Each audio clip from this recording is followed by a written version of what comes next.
এবারের মেলটি করেছেন লতা, লিখেছেন some people say that Nabi sallallahu alaihi wasallam a rauza made by brick and stone, so it is a mazar, so why we don't go to mazar?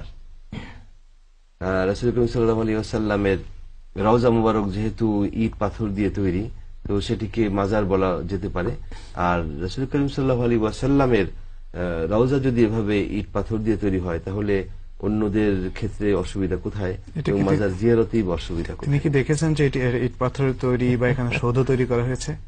এই information সত্য নয়, ঐতিহাসিক ভুল কথা এটা। জি, ওখানে যারা আমরা গিয়েছি, বহুবার দেখেছি, ভেতরটাও দেখেছি, স্পষ্ট যে সেখানে কোনো সৌধ তৈরি করা হয়নি। সেটা তো আয়েশার বাড়ি ছিল, আয়েশার বাড়ি ছিল, এবং এটা বহুকাল মসজিদের বাইরে ছিল।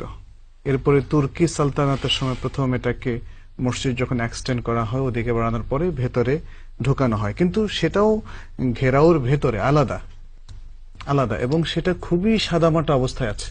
পাশে আছে আবু বকর রাদিয়াল্লাহু তাআলা আনহুর কবর এবং ওমরের কবর, কোনোটার মধ্যে কোনো জৌলুস নেই, সেখানে কোনো নির্মাণ নাই। এটা হয়তো আয়েশার ঘর, ঘরের ভিতরে দাফন করা হয়েছে। এবং এটা হচ্ছে কবর।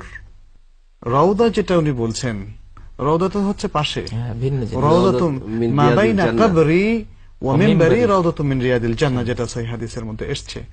আমার কবর এবং মিম্বরের মাঝখানে জায়গাটা হচ্ছে রওদাতুম মিন রিয়াদিল জান্নাহ। মানুষ প্রায় ভুল করেন, রিয়াদুল জান্নাহ তারা বলে কবরকে রওজা বলেন। অনেক ধন্যবাদ। আমাদেরকে এই মুহূর্তে যেতে হবে একটি বিরতিতে।